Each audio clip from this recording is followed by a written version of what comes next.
സാത്താൻ നിന്നെ തള്ളിമാറ്റാൻ ശ്രമിക്കുന്നതിനാൽ എന്റെ മേലങ്കിയിൽ മുറുകെ പിടിക്കാൻ ഞാൻ നിന്നോട് ആവശ്യപ്പെട്ടിട്ടുള്ളതല്ലേ? എന്റെ കുഞ്ഞെ, നീ ദൈവത്തോട് നിന്റെ അടുത്തായിരിക്കാൻ യാചിക്കുമ്പോൾ തന്റെ ആഴമേറിയ സുസ്ഥിരമായ സാന്നിധ്യം അവിടുന്ന് നിനക്ക് നൽകുന്നു. അങ്ങനെ നീ എന്റെ കരങ്ങളിൽ കൂടുതൽ ശാന്തമായി വിശ്രമിക്കും. അങ്ങനെ എല്ലാവരും നിന്നിൽ ദൈവത്തെ ദർശിക്കുകയും ചെയ്യും.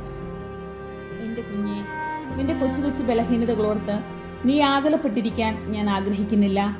എന്റെ ഹൃദയത്തിൽ അവ ഇറക്കി വയ്ക്കുകയും എല്ലാം ഞാൻ ക്രമീകരിക്കുമെന്ന് വിശ്വസിക്കുകയും ചെയ്യുവിൻ. നിന്നെ തന്നെ പരിത്യജിക്കുക. നിനക്ക് തീർത്തും അറിവില്ലാത്ത സ്വർഗത്തെ പോലെയുള്ള വിഷയങ്ങളോർത്ത് ഭാരപ്പെടാതിരിക്കുക. നീ ഇപ്രകാരമായിരിക്കണമെന്നാണ് ഞാൻ ആഗ്രഹിക്കുന്നത്. എന്നോടൊപ്പവും പ്രാർത്ഥനയിലൂടെയും മാത്രമേ നിനക്ക് നിന്റെ ഭവനത്തിൽ എത്തിച്ചേരാൻ സാധിക്കുകയുള്ളൂ. അതിനാൽ ആകുലപ്പെടേണ്ട.